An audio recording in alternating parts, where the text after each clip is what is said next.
Good evening, folks. This is Keith Reed. I just thought I would stop in for a second and make a few off the cuff remarks, reflections on last night's election. Um, Needless to say, from our side, the results were highly disappointing. However, I would say not the least bit surprising, and I'll get to that in a little bit. We definitely didn't get the results we wanted in the school board race with Kelly Brent. And I saw that coming from a mile away. And I think it also ties into some of the things that happened statewide, nationally, the rest of our local elections. And I just wanted to reflect on that a little bit.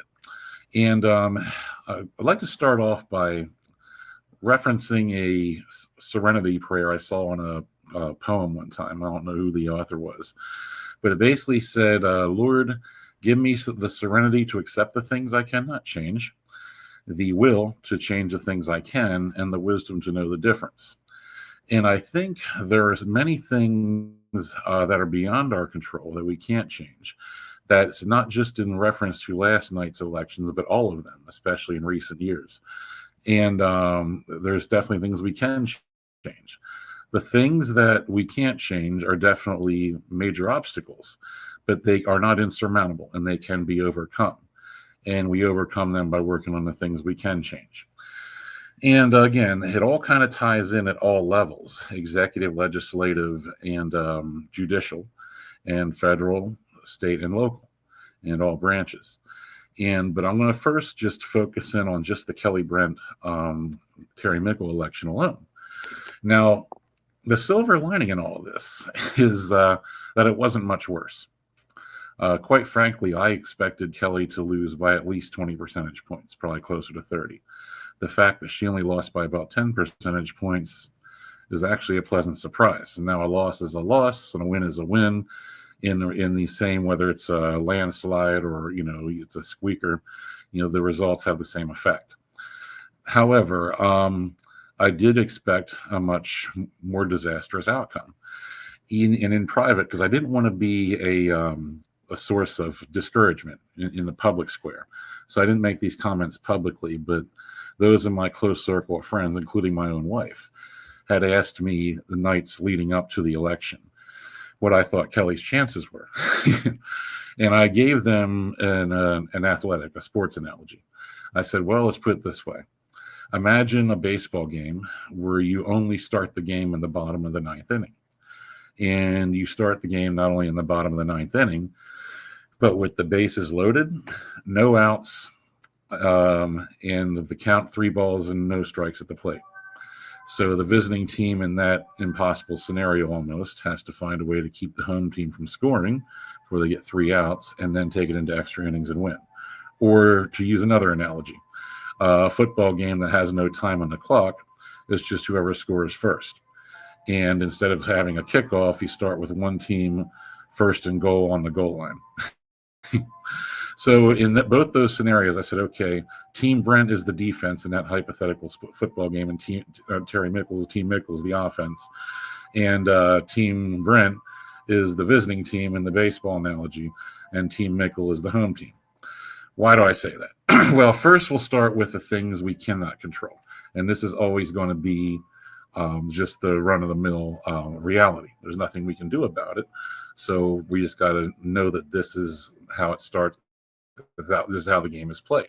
But again, these odds are not insurmountable. And that's the fact that the hard left candidates will always have an endless supply of money and power behind them. In reference to school board races, they have major organizations like the PSBA, the teachers unions, and various other unions, public and private, as well as large corporate sponsors, especially even in this area, who will actively organize on their behalf and fund their campaigns. The money, the obscene amount of money that was put into one school board race quickly leaves your head spinning. And it was all on Mickle's side. Kelly Brent was outspent, exponentially in this election. And not to mention the organization. On that side, speaking of the unions and so forth, they literally have full-time employees. And this is true on a state and national level as well, with all branches and levels of government.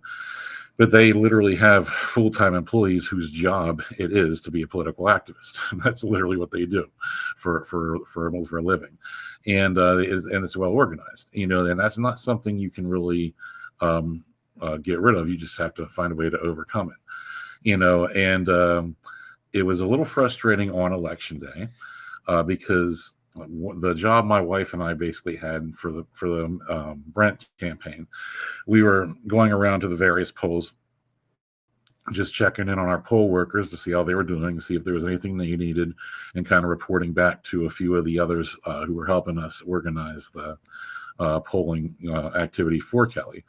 And it was frustrating because at least half the polling places spent 4 hours or more without anybody from our side, not for Kelly Brent, but nobody for the Republican candidates at all, passing out literature and talking to people, where every single poll for the Mickle side not only had 2 or more people there the entire time for her, but also others for the Democrat candidates in general. So the inactivity and inorganization was definitely a frustrating factor, but it did not start with Election Day. And one of the reasons I used the analogy I did for Kelly's chances prior to Election Day is just what I saw. The Mickle campaign was extremely active all the way from back in the spring and even before the primary season. You had billboards advertising her campaign, even going on to YouTube, commercials coming on for Carrie Mickle on YouTube. I've never seen that for a single school board race. I mean, who was funding that? You had these YouTube videos, you had the billboards, the athletic programs for all the sporting events in the West Shore School District, full-page campaign ads for Terry Mickle, and of course an endless army of volunteers and paid activists knocking on doors relentlessly for months, pushing the talking points. Meanwhile, the campaign on Kelly Brent's side was largely completely inactive until literally about a month before the election. And that's a heck of a time to try to play catch up. And even other factors going into it, like the bombshell revelations of the emails of the literal verified conspiracy with the lawfare that was waged against Kelly and 4 other board members. That came out just a few days for the election. That would have been coming much better use had we had that information months in advance. I'm not sure who could have made that happen, but it should have happened. But these are just a few of the factors involved. And another thing affecting this, and this is also an issue, again, nationwide. And, Kelly just happens to be one of, a million candidates nationwide who are affected by this. And that is this apathy on the right. And it's not only with the registered Republican voters, but right-leaning parties, like some people who were in the Constitution Party. I myself am a Constitution Party member, technically. I only register Republicans so I can vote in the primaries, but my beliefs are actually aligned with the Constitution Party. But every election in the last 10 years, since 2015, on a national scale, that are non-presidential election years. Let me be that, non-presidential election years on a national scale since 2015, every single time. The voter participation rates among Democrats and left-leaning registered voters, as far as the percentage of their voters that turn out and vote, is in the double digits higher every single time than the percentage among registered Republican voters and right-leaning registered voters. And that's an issue. That it wasn't always that way. Unfortunately, I have to agree with the left to an extent here. When some of them accuse people of being in a Trump cult, that there's a cult of personality, and that does hold true for a certain segment of voters on the right, and I've seen it myself anecdotally. Not to mention what's been verified statistically on a national scale in the election participation rates. If Donald Trump is not on the ballot, our people don't show up, and that's sad. And some of the civic ignorance has been astonishing too. I know when I was trying to talk to some people about the issues with the school board, trying to get them to get more involved, especially to come out and vote, I actually had people say, well, Trump did away with all that. We don't have to worry about that. There's no more, transgender stuff in the bathrooms and men in sports. Trump did that. No, he didn't, folks. Now, I know most of the people watching this know better than that, but you'd be amazed at how many people just have no clue what's going on, and they don't understand that the only thing the president can do affecting issues of that nature is dealing with federal offices, federal bureaucracies, federal departments. Yes, he can end DEI and the funding the transgender stuff and the support of it in federal training manuals, in hirings and promotions and stuff of that nature. But that's all he can do, especially with an executive order. He can't pass a law. He cannot affect the private sector directly, or the states or the localities. The most he could do is pull federal funding from some schools that don't comply with the executive order, but that's the extent of it. All of these plagues, these cultural and spiritual and moral plagues, are still alive and well all through our institutions, public and private, and that's why I was even cringing this entire year when you hear certain podcasters on the national level, especially, woke is dead, we've won, the culture war is over. Are you out of your mind? No, it isn't. And I said this many times. I said, don't think for a second we've won. We haven't even finished a drop in the ocean of what needs to be done. And sadly, what's now going to happen is it is what it is. There's no sugarcoating it. The schools that are already a hot mess in the district are just going to get exponentially worse over the next 2 to 4 years. And I don't say that to be discouraging. I'm not saying that, hey, let it go, let it all, you can just all give up like some people are tempted to do. No, please don't do that. Just come back stronger than before. At some point, we're going to have to regroup and try to take this thing back and take decisive action in getting things done. One of the blessings in disguise of the election heist of 2020, speaking of the presidential national level, is it became such a nightmare over the 4 years from 2021 through 2024. It led to the election, the victory in last year's elections.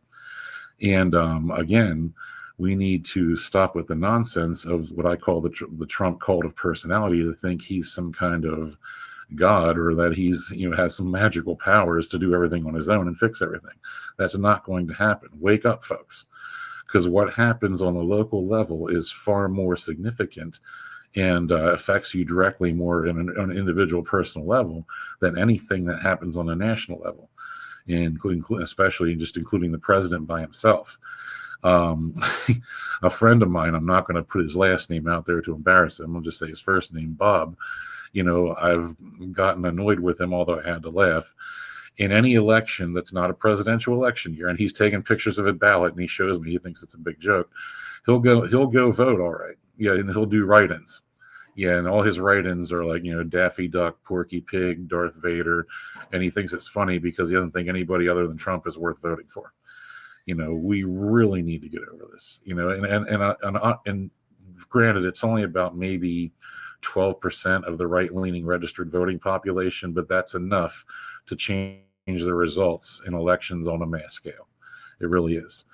And in all fairness, last night's elections, statewide and nationwide, that played a big role. And now, in most of the high-profile elections, what we got to keep in mind here is that these were all very left-leaning places to start with. Virginia hasn't gone for a Republican presidential candidate since 2004. New Jersey hasn't gone for a Republican presidential candidate since 1984. So, these are all pretty far left states. And New York City, forget it. I mean, that city's been full-blown Marxist now for at least a decade or more. And they've always been strongly leaning to the left. Rudy Giuliani, who's by no means a conservative, was probably the most furthest right figure to ever be mayor of New York.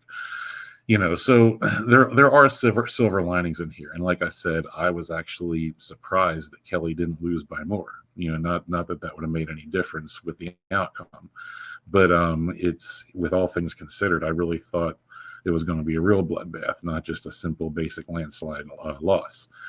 So these are things we got to keep in mind going forward. Now, we can't affect what people do on a national or state level, but we can affect on a local level. And I'm hoping, this time around, we don't rest on our laurels, or worse yet, give up because we've been dealt a big uppercut here, but to come back stronger, to start organizing and learn from the left. You can learn from all people, and even use some as bad examples. But in this case, the one thing we got to admire about the cultural Marxist left, as evil and insane as they are tenacious, they are motivated, they are organized, they put all their efforts. They will never lack, for activists. They will never lack for candidates. I still shake my head in disbelief that in a district of over 85,000 residents, we couldn't find 3 people to run in the other school board races. Just gave up Region 1, both seats. Region 3 was a forfeit. Sandra Gonzalez jumped in at the last moment in the primaries only because nobody else would step up. Even she admitted she never wanted to run. She told me that even while she was first getting into the race. The only reason she was getting is because nobody else would.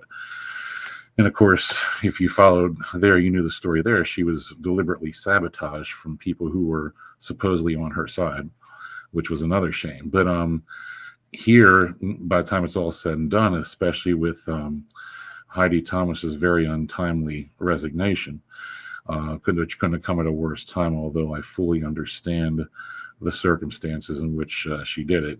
I can understand her decision and respect it. But consequently, in Region 3, a very strong Republican area, very strong conservative area, they're 2 out of their 3 representatives on the school board now are going to be people of this extreme, hardcore left-wing Marxist ideology, which is sad. If you're looking at the political demography of Region 3 of the West Shore, it's equal to the state of Idaho. Could you imagine the state of Idaho electing, Zohran Mamdani as their governor? Really, or AOC? It'd be a cold day in hell before that would happen. But however, an area, Region 3 of the West Shore School District, which is very similar to the state of Idaho in its political orientation, 2 out of their 3 members of the school board are going to be people of that ideological persuasion. There's no excuse for that. And, we just got to do better, folks. And this is a call to action. I'll be in touch with people in my inner circle. We got in this fight late. We just started getting involved, 2 years ago?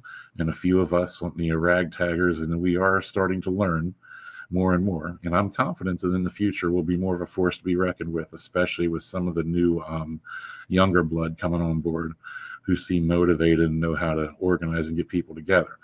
We are just starting out doing what the hard left in the West Shore School District has been doing for at least a good 14, 16 years, which is why they took over our whole local politics and especially our schools right out from under our nose for well over a decade before we even realized what was going on. So again, I don't want to be a doggy downer. We have to acknowledge the reality of the situation we're in, that it's not a good one, and understand that there are reasons we're in this situation, partly because of circumstances beyond our control, but it's what's within our control that we have the power to overcome those odds and those obstacles. And that's what needs to change. We need to really reverse this trend of our school board meetings looking like it's Seattle, Washington, or Portland, Oregon. There's no excuse in the West Shore School District, an overall district whose political makeup and cultural makeup is pretty much down the middle, but even slightly more to the right than the country at large. there's no excuse for 10, 12 out of every 13 or 10 speakers to be of the hardcore left and only a few common sense conservatives. That's got to change. But that just shows the apathy on our part, the lackadaisical attitudes, and again, not even being able to find people to run for office, let alone help with the campaign. That's got to change. I'm confident it will. But keep your heads up there, folks. It's not over. We're gonna go through a dark ages period, a mini dark ages here in the West Shore School District. And quite frankly, it won't be much different from what we already have. We've had a very minimal success, unfortunately, with a so-called conservative majority over the last 2 years. The lack of ability to work together there was a factor too, but I'm not going to go off on that tangent. I'm going to try to stay away from rabbit trails right now. But yeah, we need to do better, and let's start organizing. Let's start getting together and then connecting with other like-minded individuals to start to build a network the way the left has. Because when we're able to get our voice heard as much as they get theirs heard via their endless media sources. Remember, we have a tiny little podcast here that just started a few years ago. They have the entire media apparatus: ABC, NBC, CBS, Fox, all the local affiliates, Penn Live, the York Dumpster. They got the entire media apparatus on their side. So the fact that we're even challenging them at all is really something to be proud of, something to hold your heads high above. And honestly, if we put our hearts and minds to it, we have nowhere but to go up from here. All right. So let's get out there. Let's do it.